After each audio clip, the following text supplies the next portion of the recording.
Você está sentada à mesa familiar de domingo, observando o vapor subir da sua xícara de café, quando nota algo diferente. O primeiro gole revela um sabor metálico sutil, quase imperceptível, mascarado pelo açúcar cristal e leite integral que sua irmã sempre usa. Seus 35 anos de experiência como enfermeira ativam instantaneamente um sistema de alerta interno que foi desenvolvido através de milhares de plantões noturnos, emergências hospitalares e situações onde detectar alterações sutis significava a diferença entre vida e morte. Durante décadas trabalhando no Hospital Santa Rita, você desenvolveu uma capacidade sensorial extraordinariamente refinada.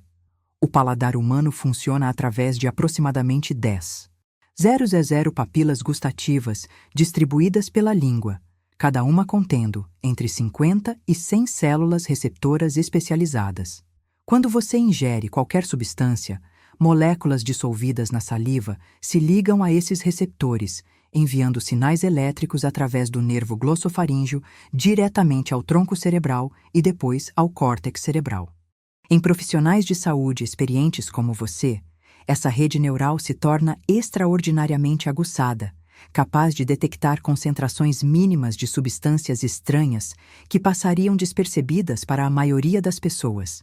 O mecanismo neurológico por trás dessa habilidade envolve a plasticidade sináptica, a capacidade do cérebro de formar novas conexões e fortalecer as existentes, baseada na experiência repetida. Durante seus anos administrando medicamentos, verificando dosagens e monitorando reações adversas, seu sistema nervoso desenvolveu vias neurais especializadas que conectam percepções sensoriais a análises cognitivas complexas. É como se você tivesse desenvolvido um detector químico-biológico interno. Você disfarça sua descoberta com um sorriso tranquilo, continuando a conversa sobre os preparativos para a festa junina da paróquia de Nossa Senhora do Rosário. A igreja, construída em 1892, permanece como centro da vida comunitária de Santana do Monte, uma cidade de 15.000 habitantes, encravada nas montanhas de Minas Gerais. Sua irmã mais nova, Márcia, de 54 anos, comenta animadamente sobre as decorações de papel crepom e bandeirinhas, enquanto seu cunhado Roberto, de 59 anos, observa você com uma atenção que parece excessiva para uma conversa tão trivial. Há algo na forma como Roberto segura a própria xícara, branca com flores azuis, parte do conjunto de porcelana que pertenceu à sua mãe, sem beber uma única vez, que confirma suas suspeitas crescentes.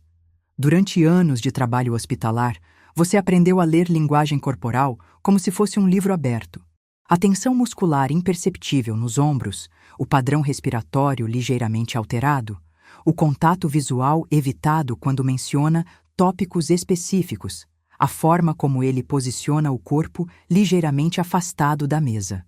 Roberto exibe todos esses sinais que, em um ambiente hospitalar, indicariam um paciente ou familiar escondendo informações importantes sobre sintomas ou medicamentos. O ambiente familiar, com suas paredes cobertas por fotografias de 3 gerações da família Silva, permanece inalterado. O cheiro familiar de óleo de peroba nos móveis antigos feitos pelo marceneiro local, o som distante dos sinos da Igreja do Rosário, marcando 2 horas da tarde, o barulho constante da geladeira Consul dos anos 80, que nunca foi trocada porque ainda funciona perfeitamente. Mas sua percepção da realidade acabou de sofrer uma alteração fundamental, que ativará uma cascata de descobertas ao longo dos próximos 18 meses. Enquanto sua irmã mais velha, Helena, de 61 anos, organiza metodicamente os pratos de porcelana branca na cozinha, cada prato lavado, secado e guardado, exatamente na mesma ordem há décadas. Você mantém a compostura exterior, sabendo que cada movimento, cada expressão facial, cada inflexão de voz está sendo cuidadosamente observada. O córtex pré-frontal do seu cérebro, região responsável pelo planejamento e tomada de decisões, está trabalhando em velocidade máxima, processando informações sensoriais e elaborando estratégias de resposta. A substância que você detectou possui características organolépticas específicas, propriedades que afetam os sentidos e podem ser identificadas através de análise sensorial. O sabor metálico sugere a presença de compostos que interagem com receptores gustativos específicos, possivelmente extratos vegetais concentrados ou preparações farmacológicas naturais. Durante seus anos trabalhando na ala de geriatria, você administrou centenas de medicamentos sedativos e aprendeu a reconhecer suas características distintivas: cor, odor, sabor residual, tempo de ação, efeitos colaterais típicos. Roberto menciona casualmente, enquanto adiciona açúcar ao próprio café intocado, que vocês deveriam discutir assuntos importantes da família depois que você descansar um pouco. A escolha vocabular não é coincidência. Durante sua carreira, você observou que pessoas com intenções escusas frequentemente usam linguagem eufemística para mascarar suas verdadeiras intenções. Descansar um pouco é uma forma de sugerir sonolência sem admitir conhecimento sobre substâncias sedativas. Substâncias naturais como extratos de valeriana, melissa ou camomila geralmente produzem sonolência entre 30 a 60 minutos após a ingestão, dependendo de fatores como peso corporal, metabolismo individual, presença de alimentos no estômago e tolerância prévia. Roberto está mentalmente calculando o tempo necessário para que a substância faça efeito, planejando a discussão familiar para o momento em que sua capacidade de julgamento estaria comprometida. Você finge sentir um ligeiro cansaço, apoiando discretamente a cabeça na mão direita enquanto continua prestando atenção meticulosa a cada nuance da conversação familiar. O sistema nervoso parasimpático humano responde a sedativos naturais através da ativação de receptores GABA, ácido gama-aminobutírico, no cérebro. Essas substâncias aumentam a produção de neurotransmissores inibitórios, resultando em relaxamento muscular progressivo, redução da atividade cortical e, eventualmente, sonolência profunda. Contudo, o conhecimento prévio sobre a presença de tais substâncias pode ativar poderosos mecanismos de resistência psicológica. O sistema nervoso simpático, responsável pela resposta de luta ou fuga, pode liberar adrenalina e noradrenalina suficientes para contrabalançar parcialmente os efeitos sedativos. Concentração mental intensa, exercícios respiratórios controlados e estimulação cognitiva constante permitem que você mantenha a lucidez através de pura força de vontade neurológica. Márcia comenta sobre os gastos com a reforma da cozinha. Azulejos novos importados de Jundiaí, pia de granito cinza, armários planejados que custaram quase 2 salários mínimos. Roberto rapidamente muda de assunto para os investimentos familiares, que precisam ser revistos urgentemente. Você percebe o padrão comportamental. Toda vez que questões financeiras surgem naturalmente na conversa familiar, ele assume controle narrativo imediato, redirecionando a discussão para tópicos que domina tecnicamente. Durante seus anos como enfermeira-chefe no período noturno, você observou comportamentos similares em familiares que tentavam controlar informações médicas sobre pacientes internados. Eles usavam jargão médico que haviam decorado da internet, interrompiam explicações de outros profissionais, faziam perguntas técnicas destinadas a demonstrar conhecimento superior. O mecanismo psicológico é idêntico ao que Roberto está empregando: estabelecer dominância através do controle informacional e intimidação intelectual. A neuropsicologia cognitiva explica este fenômeno através da teoria do processamento de informações hierárquico. Indivíduos com intenções manipuladoras frequentemente utilizam sobrecarga cognitiva para impedir análise crítica por parte de suas vítimas. Eles apresentam informações complexas rapidamente, misturam fatos verdadeiros com distorções, usam terminologia técnica intimidadora e criam senso de urgência que impede reflexão cuidadosa. Enquanto finge sucumbir gradualmente ao cansaço artificial, você permite que sua mente percorra sistematicamente os últimos 5 anos de reuniões familiares dominicais. A memória humana funciona através de redes neurais associativas complexas, onde informações relacionadas se conectam formando clusters interligados. Quando um elemento específico é ativado, Como suspeitas sobre Roberto, toda a rede associada se torna acessível, permitindo que você reconecte eventos aparentemente desconexos em padrões coerentes. O fenômeno neurológico conhecido como iluminação súbita ou insight ocorre quando o cérebro reorganiza informações existentes em novas configurações. Durante anos, você armazenou observações sobre o comportamento de Roberto sem compreender sua significância. Agora, com a suspeita central ativada, esses fragmentos memoriosos se reorganizam revelando um padrão sistemático de manipulação e controle. Roberto sempre insistiu em organizar os documentos da herança deixada por seus pais, alegando ter mais experiência com negócios e questões burocráticas. Cada vez que você ou suas irmãs tentavam examinar os papéis, certidões, escrituras, comprovantes bancários, declarações de imposto de renda, ele apresentava explicações técnicas complexas que desencorajavam questionamentos adicionais. Vocês não precisam se preocupar com esses detalhes chatos, ele dizia paternalmente. Eu cuido de tudo para facilitar a vida de vocês. Esta é uma tática psicológica conhecida como obscurecimento por complexidade. Usar jargão técnico e explicações excessivamente detalhadas para criar uma barreira de conhecimento que intimida os outros a aceitar decisões sem questionamento. Profissionais manipuladores em diversas áreas utilizam esta estratégia. Médicos desonestos que usam terminologia médica para confundir pacientes, advogados corruptos que complicam questões legais simples, consultores financeiros fraudulentos que criam produtos de investimento incompreensivelmente complexos. A casa onde vocês se reúnem religiosamente todos os domingos foi construída por seu pai, Joaquim Silva, em 1967, usando tijolos de barro cozido produzidos na olaria local.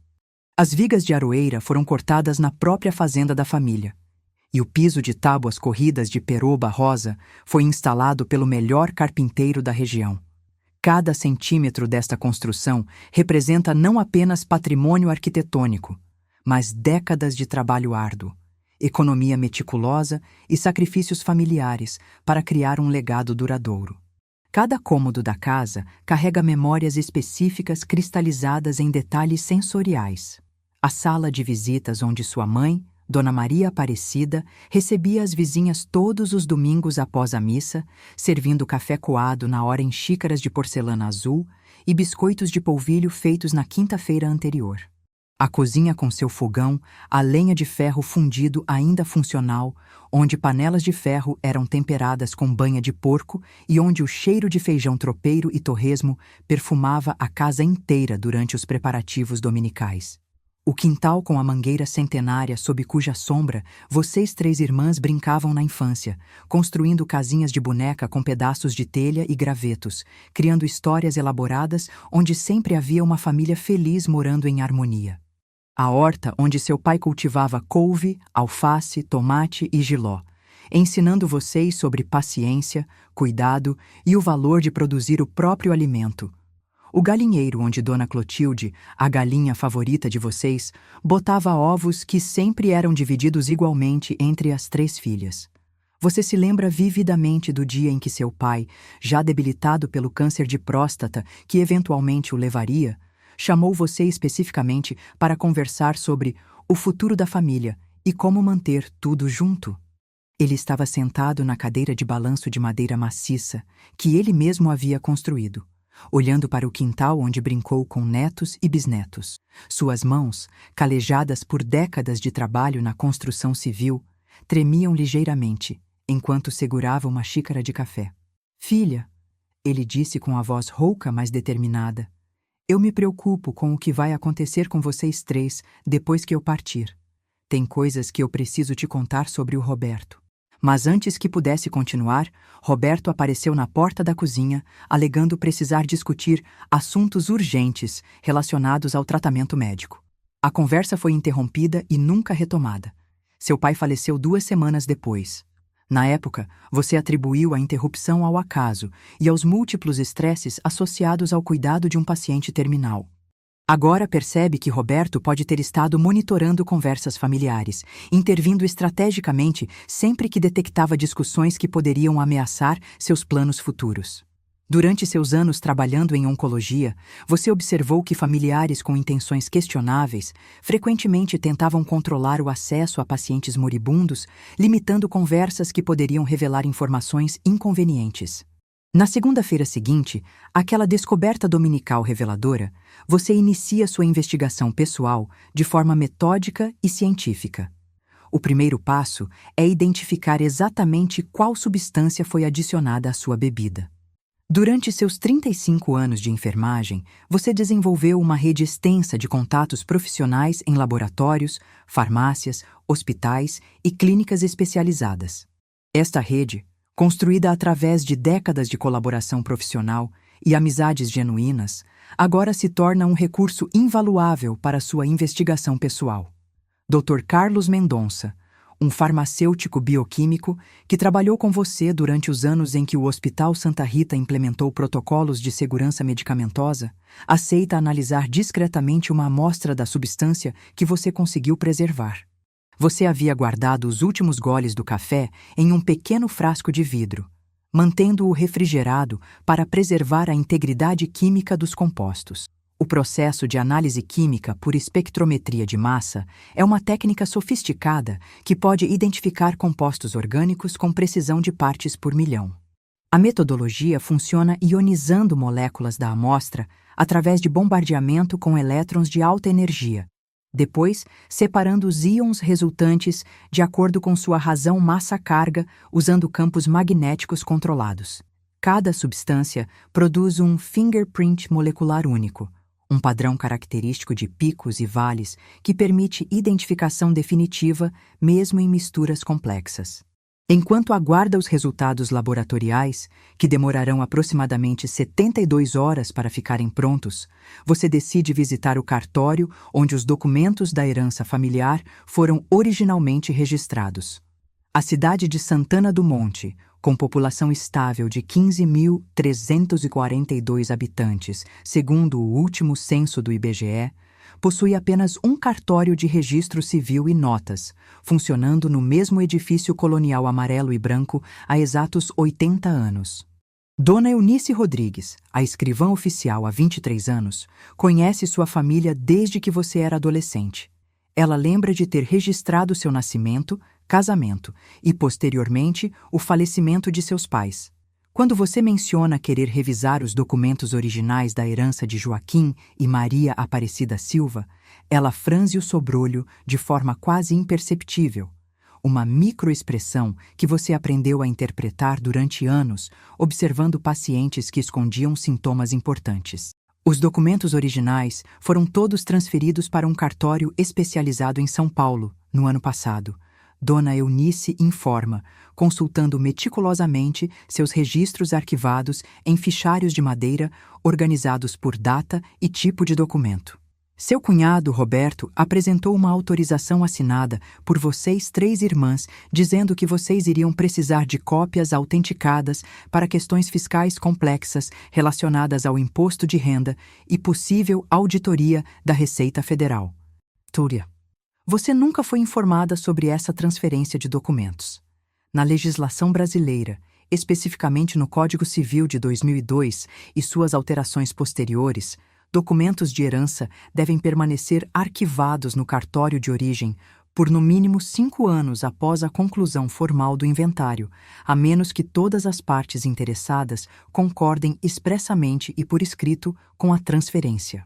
Além disso, qualquer movimentação de documentos hereditários exige notificação formal de todos os herdeiros com antecedência mínima de 30 dias. Dona Eunice mostra a você uma cópia da autorização supostamente assinada pelas 3 irmãs. Examinando o documento sob a luz natural que entra pela janela colonial, você imediatamente identifica irregularidades na sua assinatura. Durante décadas preenchendo relatórios médicos, prescribes e documentos hospitalares, você desenvolveu uma assinatura altamente consistente com características específicas. A inclinação particular da letra S inicial, a forma como você conecta as letras no meio do nome, a pressão específica aplicada na caneta durante o movimento final. A assinatura no documento apresenta variações sutis, mas detectáveis por alguém familiarizado com análise grafológica básica. A pressão da tinta é inconsistente, sugerindo hesitação durante a execução. A inclinação das letras varia mais do que seria natural em sua escrita normal. Mais importante, falta uma pequena peculiaridade que você sempre inclui automaticamente. Um pequeno círculo sobre o I do seu sobrenome, um hábito desenvolvido durante os anos de escola primária que persistiu durante toda a vida adulta. Durante a semana seguinte, você observa mudanças sutis, mas perceptíveis no comportamento de Márcia durante as conversas telefônicas diárias que vocês mantêm há anos. Ela evita contato visual mesmo durante videochamadas, parece nervosa quando você menciona querer organizar melhor os documentos familiares e demonstra tendência a mudar de assunto rapidamente sempre que questões financeiras são abordadas. A dinâmica entre ela e Roberto durante as interações familiares indica que ele exerce pressão psicológica através de informações privilegiadas que ela não possui completamente. Este é um padrão comportamental comum em casos de manipulação financeira intrafamiliar, que afeta aproximadamente 12% das famílias brasileiras, segundo estudos do Instituto Brasileiro de Defesa do Consumidor. O perpetrador usa conhecimento técnico exclusivo sobre leis, regulamentações, procedimentos burocráticos para controlar e gradualmente isolar potenciais questionadores. Vítimas frequentemente colaboram inconscientemente com o processo, porque confiam na suposta expertise do manipulador e querem evitar a complexidade de entender detalhes técnicos. Você decide procurar ajuda profissional especializada, a doutora Amanda Ribeiro, advogada especializada em direito de família e sucessões, possui escritório na Rua Getúlio Vargas, no centro de Santana do Monte, ocupando o segundo andar de um sobrado colonial dos anos 1940, cuidadosamente restaurado. Aos 34 anos, ela desenvolveu reputação sólida na região, defendendo casos complexos de herança contestada, disputas familiares envolvendo bens imóveis rurais e situações de abuso financeiro contra idosos. Durante a consulta inicial, realizada numa tarde de quinta-feira em seu escritório decorado com estantes de livros jurídicos e diplomas emoldurados, você apresenta metodicamente os fatos conhecidos sem mencionar ainda suas suspeitas mais graves, do Coirá.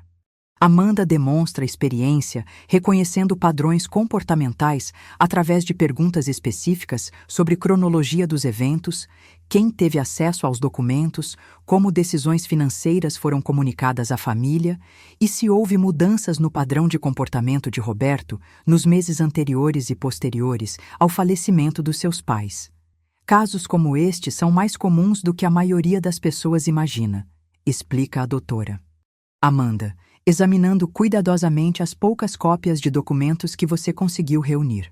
Frequentemente, um membro da família assume controle financeiro de forma gradual e aparentemente bem-intencionada, usando a confiança natural dos outros parentes como ferramenta principal de manipulação.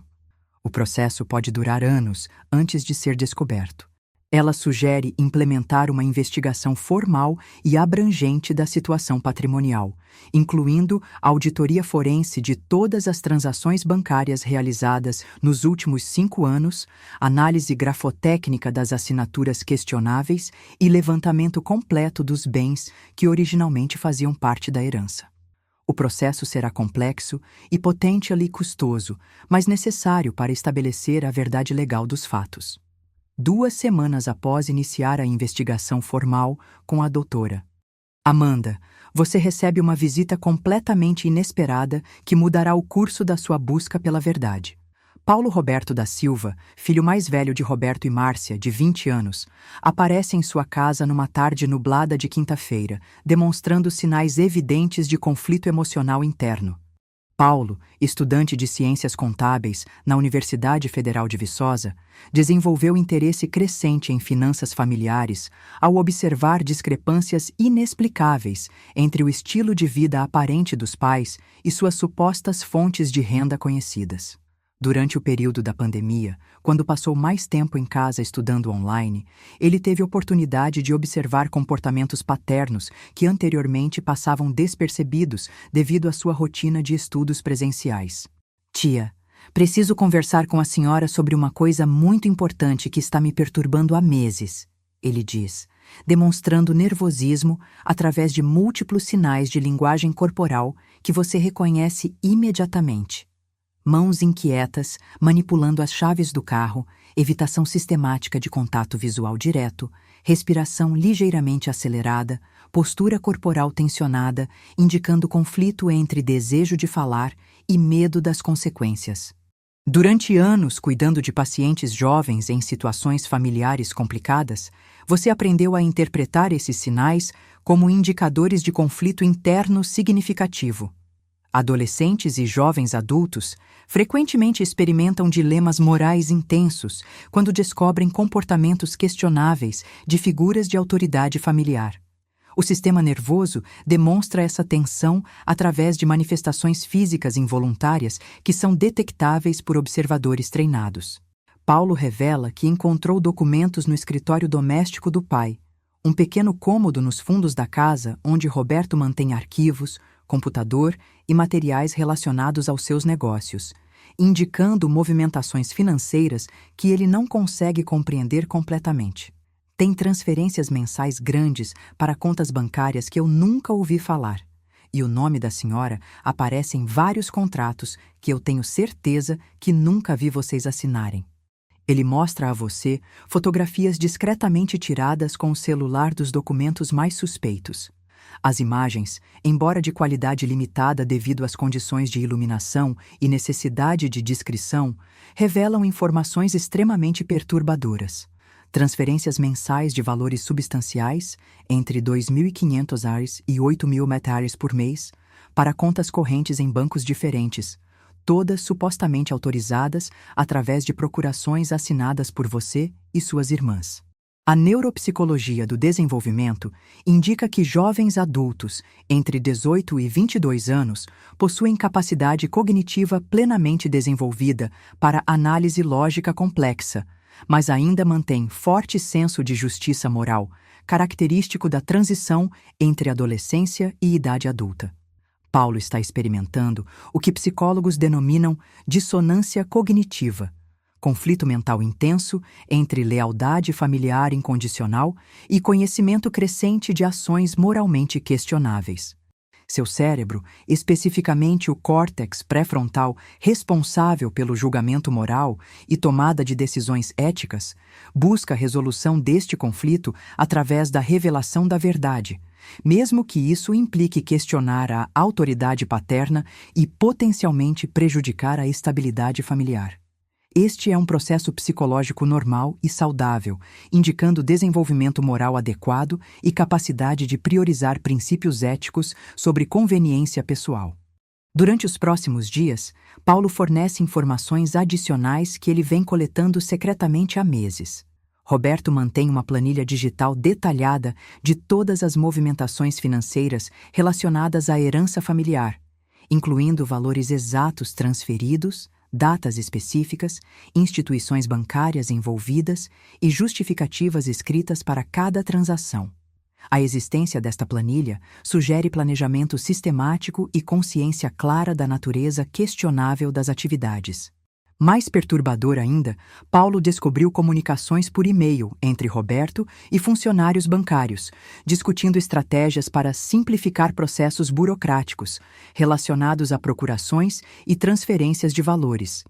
Algumas dessas mensagens fazem referência à documentação familiar já aprovada e procedimentos anteriormente autorizados, sugerindo que Roberto pode ter estabelecido relacionamentos específicos com funcionários dispostos a facilitar transações sem verificação rigorosa de autenticidade.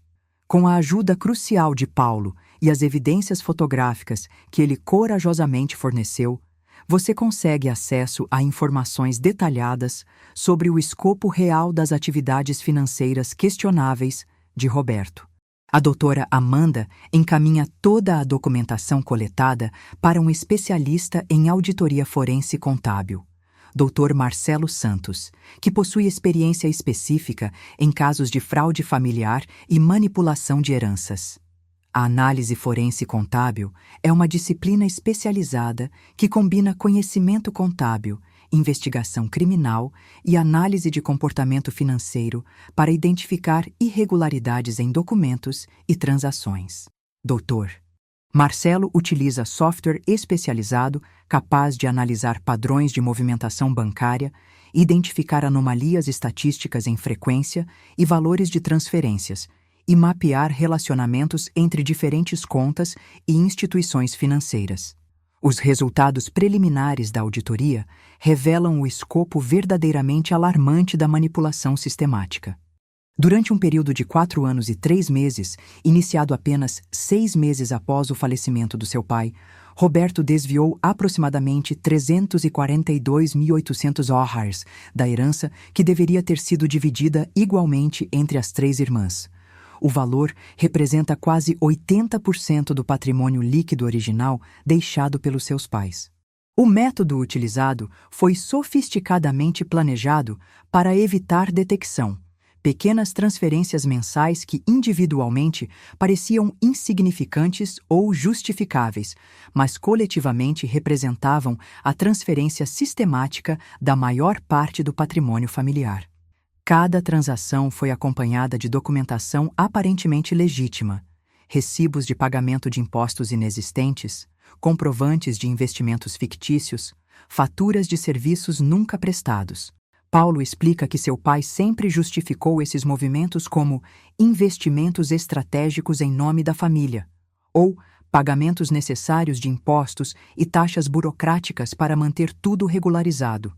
O jovem, estudando contabilidade e desenvolvendo conhecimento sobre regulamentações financeiras, começou a questionar internamente essas explicações quando percebeu que os supostos investimentos nunca geravam retornos visíveis, e as taxas pagas eram desproporcionalmente altas em relação ao valor dos bens supostamente protegidos. Durante esta fase intensiva da investigação, você experimenta alterações físicas significativas relacionadas ao estresse psicológico crônico.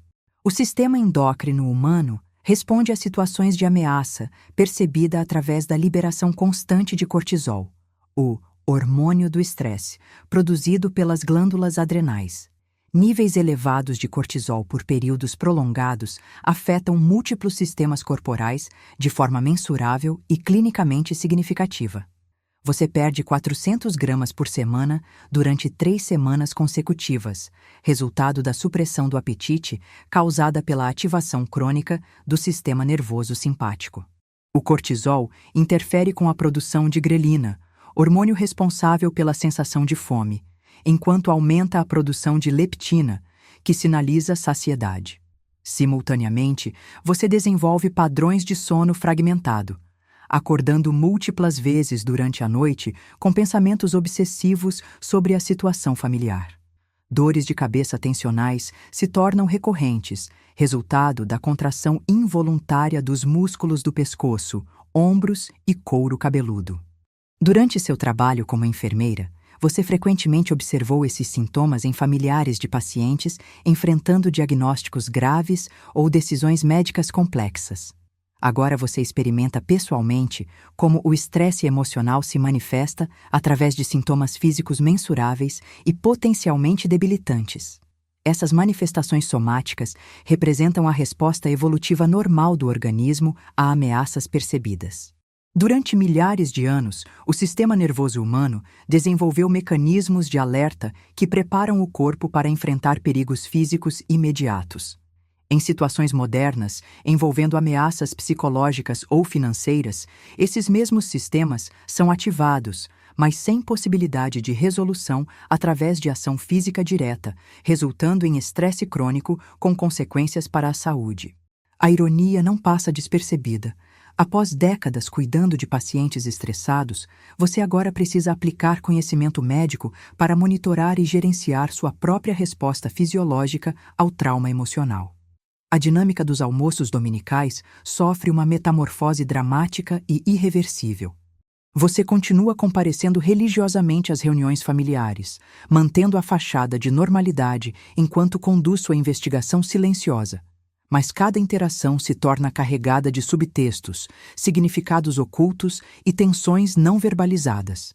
O ambiente que durante décadas representou segurança, amor incondicional e continuidade familiar, agora pulsa com desconfiança e expectativas não atendidas. Roberto demonstra hipervigilância em relação aos seus movimentos e conversas. Ele faz perguntas aparentemente casuais sobre suas atividades durante a semana, disfarçadas como interesse genuíno na sua vida cotidiana. Como foram suas consultas médicas essa semana? Você tem conversado com alguém sobre os assuntos da família? Precisa de alguma ajuda para entender os documentos que eu organizei? Cada pergunta é formulada de forma a sondar se você está investigando questões financeiras familiares. A psicologia comportamental identifica essas táticas como coleta de inteligência defensiva, comportamento típico de indivíduos conscientes de terem cometido transgressões e tentando avaliar o nível de suspeita ou conhecimento que outras pessoas podem ter desenvolvido sobre suas atividades. Roberto está constantemente avaliando se sua fachada ainda permanece intacta ou se precisa implementar medidas adicionais de controle e manipulação. Márcia exibe sintomas físicos inequívocos de estresse psicológico agudo, mãos tremendo ligeiramente ao servir o café, gaguejos ocasionais durante conversas que anteriormente fluíam naturalmente, tendência a mudar abruptamente de assunto quando questões financeiras são mencionadas mesmo tangencialmente. Sua coloração facial alterna entre palidez anormal e rubor súbito, indicando ativação irregular do sistema nervoso autônomo. Durante seus anos trabalhando em cardiologia, você observou sintomas similares em pacientes sofrendo de hipertensão relacionada ao estresse.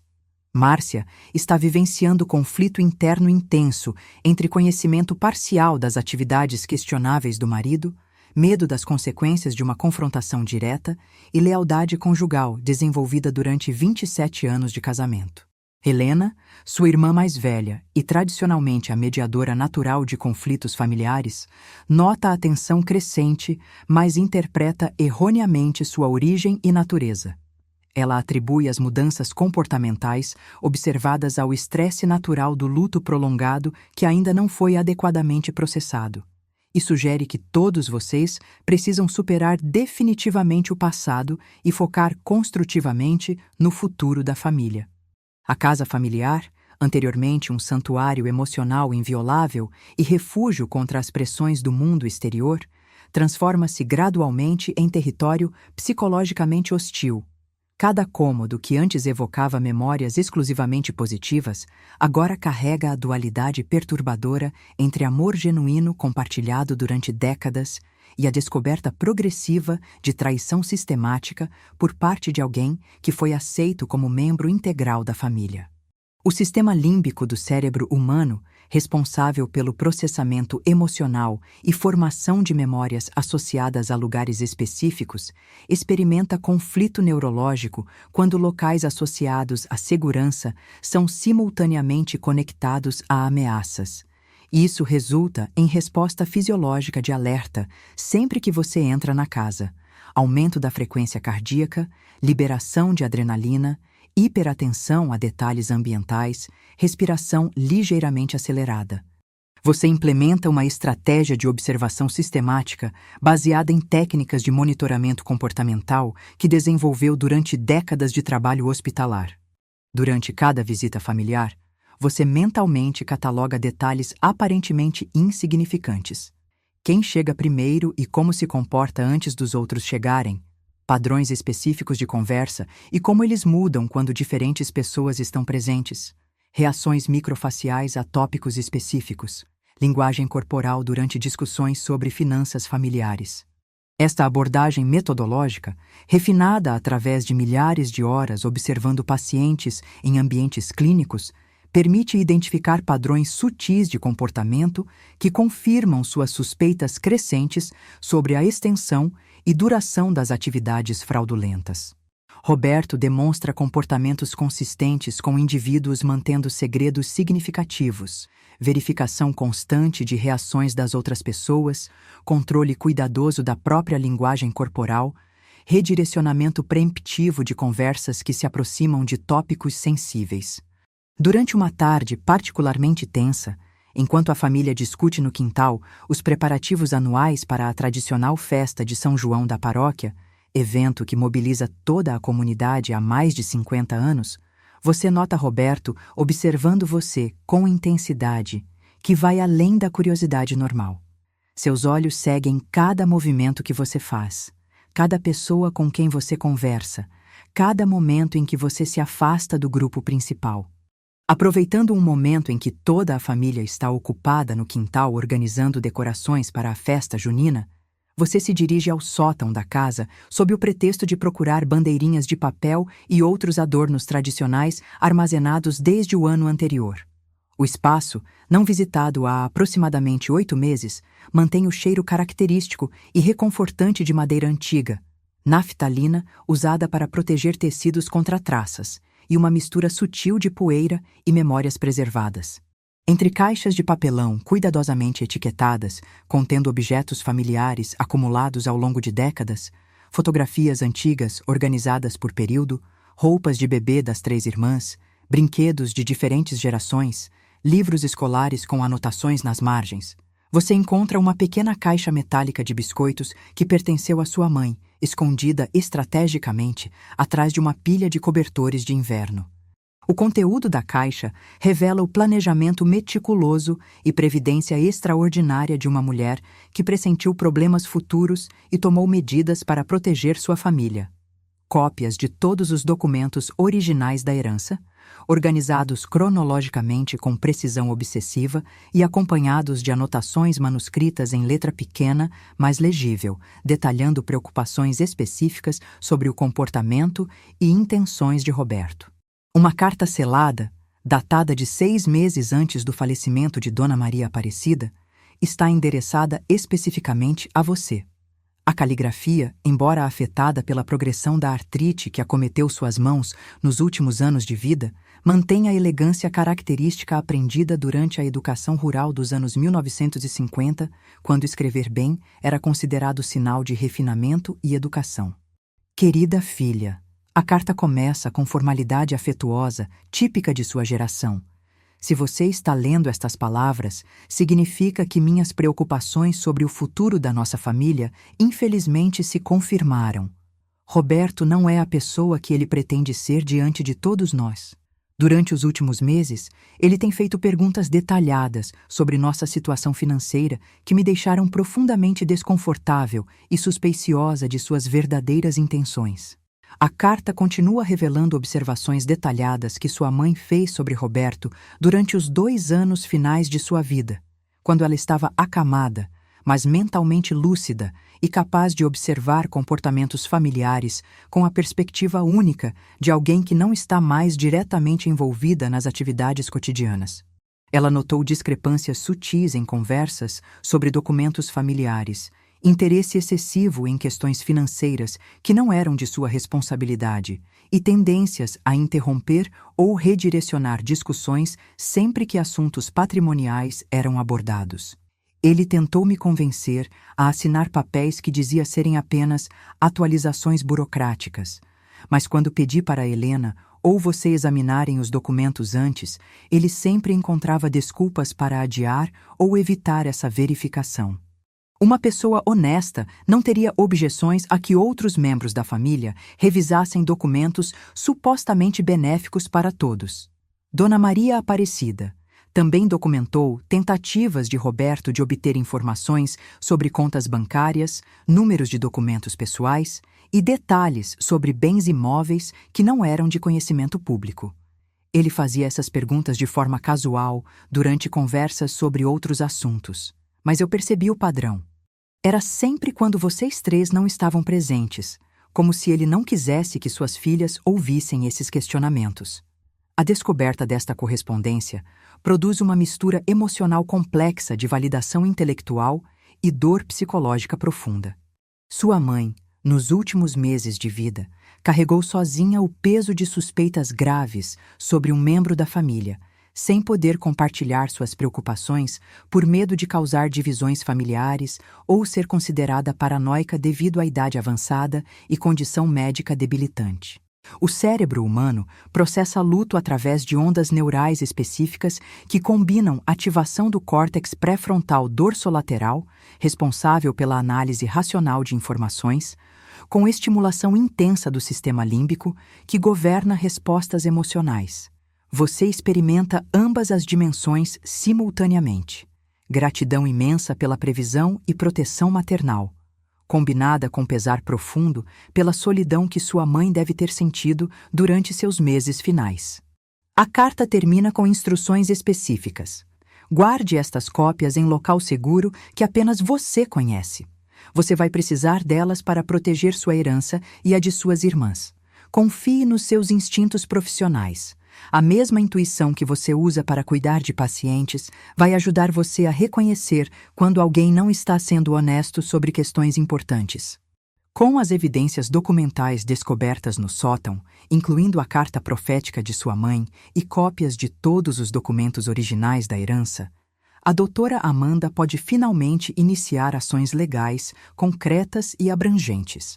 O sistema judicial brasileiro para casos de herança fraudulenta exige documentação extensiva, perícia contábil independente, análise grafotécnica de assinaturas questionáveis e testemunhas qualificadas capazes de atestar a autenticidade de comportamentos e eventos relevantes. Vocês desenvolvem uma estratégia legal multifacetada que inclui auditoria forense completa de todas as movimentações financeiras dos últimos 5 anos, investigação especializada de assinaturas potencialmente falsificadas, usando técnicas de microscopia eletrônica e análise de pressão da tinta, rastreamento detalhado de transferências bancárias suspeitas, e documentação formal de padrões comportamentais que indicam intenção fraudulenta. O processo legal será complexo e potencialmente custoso, mas a doutora Amanda explica que casos bem documentados de fraude familiar frequentemente resultam em restituição integral dos valores desviados, além de juros, correção monetária e, em situações especialmente graves, indenização por danos morais. A justiça brasileira tem tratado com crescente seriedade casos de abuso financeiro intrafamiliar, especialmente quando envolvem manipulação de idosos ou falsificação de documentos. Durante este período crucial, você estabelece conexões importantes com outros membros da comunidade local que enfrentaram situações similares de manipulação familiar. Dona Maria das Graças, proprietária da tradicional padaria central há 28 anos e figura respeitada na comunidade, compartilha sua experiência pessoal com um genro que tentou fraudar sua herança aproximadamente 10 anos antes. A gente sempre pensa que essas coisas terríveis acontecem apenas com outras famílias, em outras cidades, com pessoas que não conhecemos pessoalmente. Ela reflete durante uma conversa numa tarde de terça-feira, enquanto organiza pães frescos nas prateleiras de vidro. Mas a ganância e a desonestidade não respeitam laços de sangue, tempo de convivência ou confiança desenvolvida ao longo de anos. O grupo de artesanato da paróquia de Nossa Senhora do Rosário, que se reúne religiosamente todas as quintas-feiras, às 2 horas da tarde na sala paroquial anexa à igreja, gradualmente se transforma em uma rede informal, mas extremamente valiosa de apoio emocional e prático. Essas 12 mulheres, com idades variando entre 45 e 72 anos, possuem coletivamente décadas de experiência, observando e analisando dinâmicas familiares complexas na comunidade local. Durante essas reuniões semanais, enquanto trabalham em bordados tradicionais, crochê e outras atividades manuais que requerem concentração, mas permitem conversação simultânea, você gradualmente compartilha detalhes apropriados sobre sua situação familiar. Suas perspectivas coletivas oferecem insights valiosos sobre comportamentos e padrões que você talvez não tivesse percebido devido ao seu envolvimento emocional direto na situação. Dona Conceição, viúva de 68 anos que criou 5 filhos trabalhando como costureira, identifica sinais comportamentais que ela observou em Roberto durante missas dominicais e eventos comunitários. Ele sempre parecia estar prestando atenção em conversas que não eram dirigidas a ele, sabe? Quando as pessoas falavam sobre heranças, problemas familiares, questões de dinheiro, ele ficava interessado demais para alguém que supostamente não estava envolvido na conversa. Durante uma dessas reuniões particularmente produtivas, você aprende sobre sinais universais de manipulação financeira que outras famílias da região experimentaram ao longo dos anos.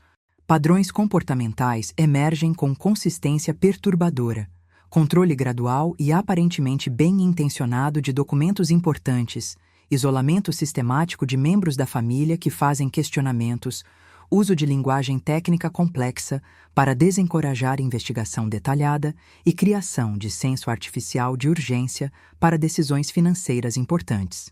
Dona Lourdes, aposentada que trabalhou durante 30 anos como auxiliar administrativa no único banco da cidade, oferece perspectivas técnicas sobre regulamentações bancárias e procedimentos obrigatórios para transferências de valores significativos.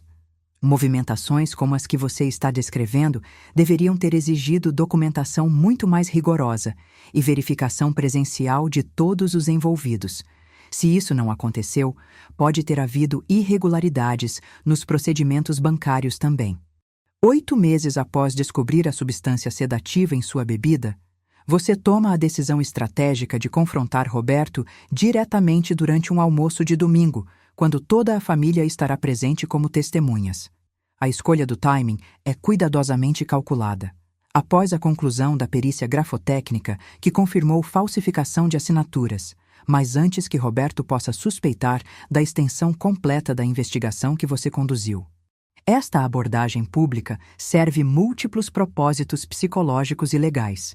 Reduz significativamente as possibilidades de negação completa ou distorção dos fatos, pois múltiplas testemunhas imparciais estão presentes. Força Roberto a reagir espontaneamente sem tempo adequado para desenvolver explicações elaboradas. E permite que Márcia e Helena observem diretamente suas reações comportamentais a acusações específicas. Roberto, você anuncia com voz calma, mas determinada durante a sobremesa tradicional de doce de leite caseiro. Precisamos ter uma conversa séria e definitiva sobre os documentos da herança dos meus pais, que foram transferidos do cartório local sem meu conhecimento ou consentimento formal. O silêncio que se segue é quebrado apenas pelo tic-tac hipnótico do relógio de parede de madeira maciça. Um som familiar que você nunca havia notado conscientemente, mas que agora parece amplificado pela tensão elétrica que permeia o ambiente. A reação dele segue exatamente o padrão comportamental previsto pela literatura psicológica sobre confrontação de indivíduos envolvidos em atividades fraudulentas. Primeiro vem negação automática e aparentemente genuína. Não tenho ideia do que você está falando. Deve haver algum mal-entendido. Esta é seguida rapidamente por tentativas de redirecionamento através de explicações técnicas destinadas a confundir e intimidar. Os documentos foram organizados por profissionais especializados para otimização fiscal, seguindo regulamentações específicas que vocês não compreendem completamente. Quando essas táticas defensivas iniciais falham em encerrar a discussão, Roberto implementa redirecionamento emocional manipulativo. Depois de todos estes anos fazendo tudo o que posso para ajudar esta família, organizando questões burocráticas complexas que vocês nunca quiseram aprender, é assim que você me recompensa? Com suspeitas e acusações infundadas? Márcia permanece completamente em silêncio durante os primeiros 5 minutos do confronto, mas sua linguagem corporal revela conhecimento íntimo da situação e das questões being discutidas. Ela evita contato visual com qualquer pessoa presente, manipula nervosamente os talheres de sobremesa sem comer nada e demonstra palidez facial progressiva, característica de estresse psicológico agudo. Durante seus anos trabalhando em emergência hospitalar, você observou reações similares em familiares que possuíam informações cruciais sobre acidentes ou situações médicas, mas temiam revelar a verdade devido às implicações pessoais. Helena, inicialmente surpresa pela natureza específica e detalhada das suas acusações, gradualmente demonstra sinais de reconhecimento e compreensão à medida que detalhes concretos são apresentados metodicamente. Suas expressões faciais transitam de confusão inicial para concentração intensa, depois para uma combinação preocupante de raiva e tristeza, que indica processamento emocional de informações que contradicte suas percepções anteriores sobre a dinâmica familiar.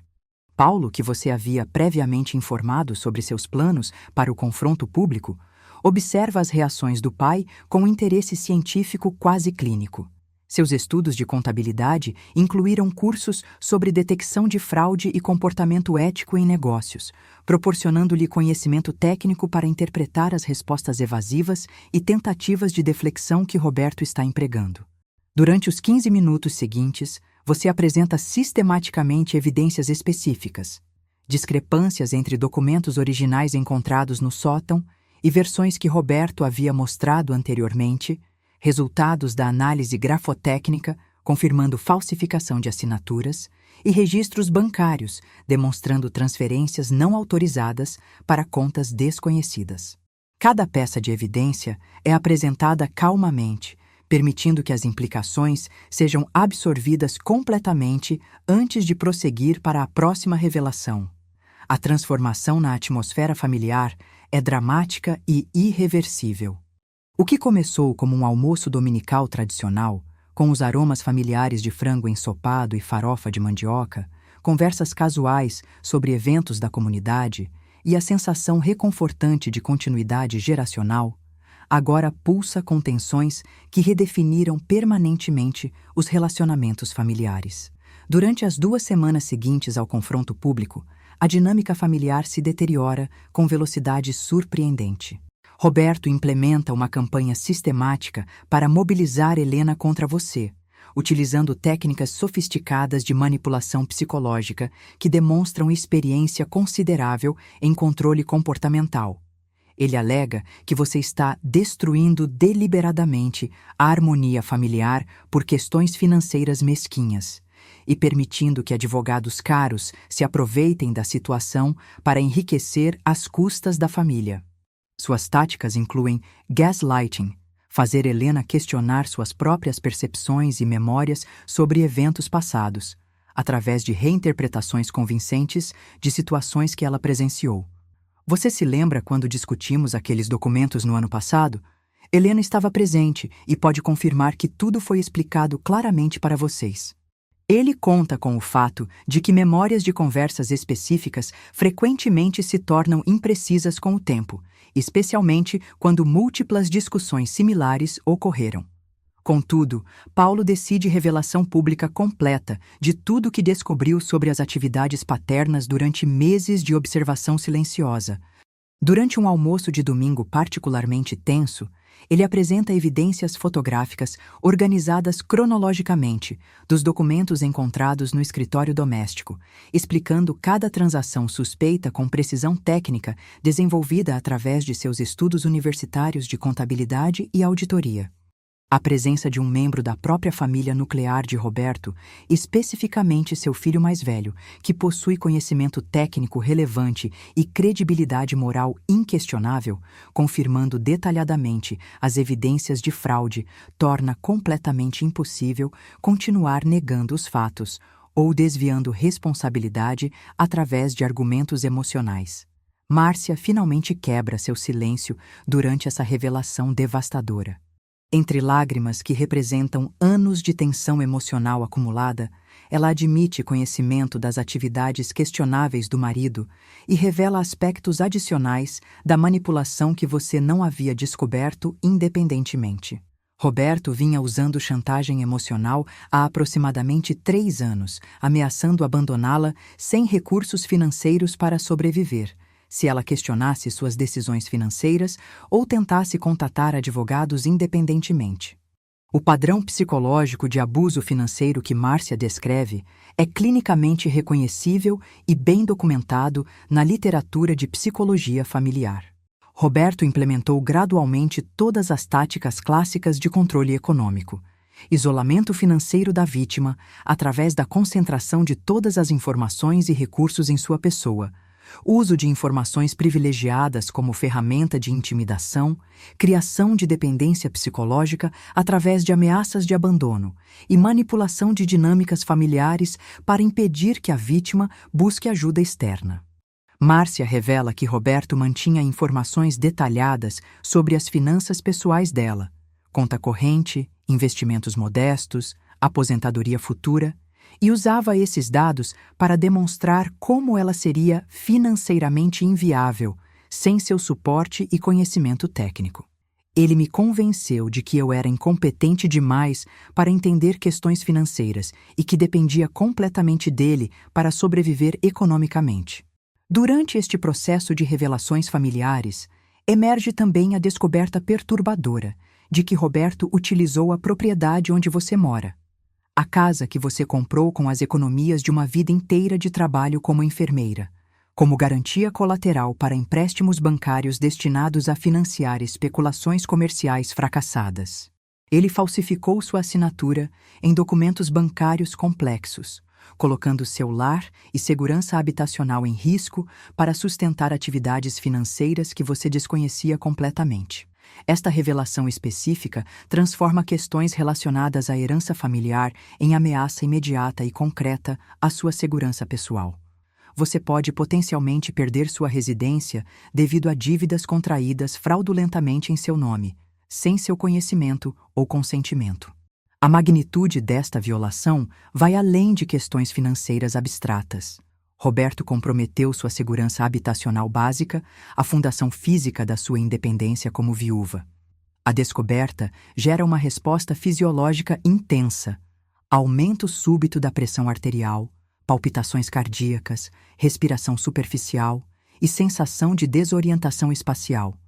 Durante décadas cuidando de pacientes que recebiam diagnósticos devastadores, você observou reações similares, mas nunca experimentou pessoalmente o impacto psicossomático de notícias que ameaçam fundamentalmente a estabilidade de vida. O processo legal avança com eficiência que surpreende até mesmo a doutora Amanda, que possui experiência considerável em casos complexos de fraude familiar. A perícia grafotécnica, conduzida por especialistas do Instituto de Criminalística de Belo Horizonte, usando técnicas de microscopia eletrônica de varredura e análise espectroscópica de tinta, confirma inequivocamente falsificação sistemática de assinaturas em múltiplos documentos bancários e cartoriais. A auditoria contábil forense revela o escopo verdadeiramente impressionante do esquema fraudulento. Roberto desviou não apenas valores da herança familiar, mas também utilizou identidade falsificada para obter crédito bancário substancial, contraiu empréstimos usando propriedades que não lhe pertenciam e estabeleceu relacionamentos comprometedores com funcionários bancários que facilitaram transações sem verificação adequada de autenticidade documental. O Ministério Público decide abrir investigação criminal independente, baseada nas evidências coletadas durante sua investigação civil. Roberto enfrentará múltiplas acusações criminais que incluem falsificação de documento público, estelionato qualificado, apropriação indébita, uso de documento falso e formação de esquema para defraudação de instituições financeiras. A gravidade e sistematicidade das infrações cometidas podem resultar em pena de reclusão de até 12 anos, além das obrigações civis de restituição integral. Durante este período legalmente intensivo, você experimenta uma transformação pessoal profunda e inesperada. A necessidade de defender ativamente seus direitos e proteger seu futuro financeiro desperta reservas de força interior e capacidade de advocacy que permaneceram dormentes durante décadas de dedicação profissional aos cuidados de outras pessoas. Sua carreira em enfermagem desenvolveu habilidades de observação, análise e tomada de decisão sob pressão, mas sempre aplicadas em benefício de pacientes e familiares. Agora, pela primeira vez aos 60 anos de idade, você está utilizando essas competências profissionais desenvolvidas ao longo de décadas para proteger e defender seus próprios interesses. O sistema nervoso desenvolve novas conexões neurais relacionadas à assertividade pessoal e autoadvocacia. habilidades que seus anos de trabalho hospitalar desenvolveram indiretamente, mas que agora são aplicadas em contexto intensamente pessoal e emocional. Helena, após examinar cuidadosamente todas as evidências irrefutáveis apresentadas durante semanas de revelações progressivas, finalmente aceita completamente a realidade da situação e a extensão da traição perpetrada por Roberto. Sua mudança de perspectiva representa não apenas vitória legal, mas principalmente recuperação emocional da unidade entre irmãs que parecia ter sido permanentemente comprometida pelas manipulações de Roberto. Durante uma conversa privada numa tarde chuvosa de terça-feira, Helena pede desculpas formais por ter inicialmente duvidado de suas suspeitas e oferece apoio incondicional durante todo o processo legal restante. Eu não conseguia acreditar que alguém que foi aceito como membro da nossa família por tantos anos pudesse ser capaz de traição tão sistemática e calculada. Agora percebo que minha resistência em aceitar a verdade estava facilitando a continuação das atividades fraudulentas. Márcia enfrenta decisões pessoais extraordinariamente difíceis sobre seu futuro conjugal e financeiro. Aos 54 anos, com 2 filhos adultos, mas ainda financeiramente dependentes em aspectos específicos, ela deve escolher entre lealdade conjugal desenvolvida durante 27 anos de casamento e integridade moral que exige rompimento definitivo com comportamentos criminosos. A decisão é complicada por considerações práticas: divisão de bens conjugais, estabilidade habitacional, situação previdenciária e impacto emocional nos filhos. O processo de divórcio que ela inicia simultaneamente com o processo criminal contra Roberto demonstra coragem considerável, especialmente considerando as normas sociais conservadoras que ainda predominam em comunidades menores do interior de Minas Gerais.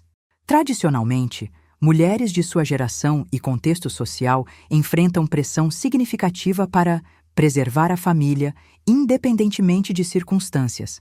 Mas Márcia escolhe priorizar princípios éticos sobre conveniência social. Paulo, que teve papel crucial na descoberta e documentação das atividades fraudulentas do pai, enfrenta conflitos emocionais complexos relacionados à lealdade filial versus responsabilidade moral. Durante seus estudos universitários de contabilidade, ele aprendeu sobre imperativos éticos profissionais que exigem denúncia de atividades financeiras irregulares, mas aplicar esses princípios à própria família requer maturidade emocional excepcional para alguém de apenas 20 anos. 18 meses após aquele domingo revelador, quando você detectou pela primeira vez sabor estranho em sua bebida de café, você está sentada no mesmo local à mesa familiar de madeira maciça, mas absolutamente tudo mudou de forma irreversível. Roberto cumpre pena de reclusão em regime semiaberto numa penitenciária estadual e foi judicialmente obrigado a restituir integralmente todos os valores desviados, incluindo juros compostos e correção monetária acumulados durante o período da fraude.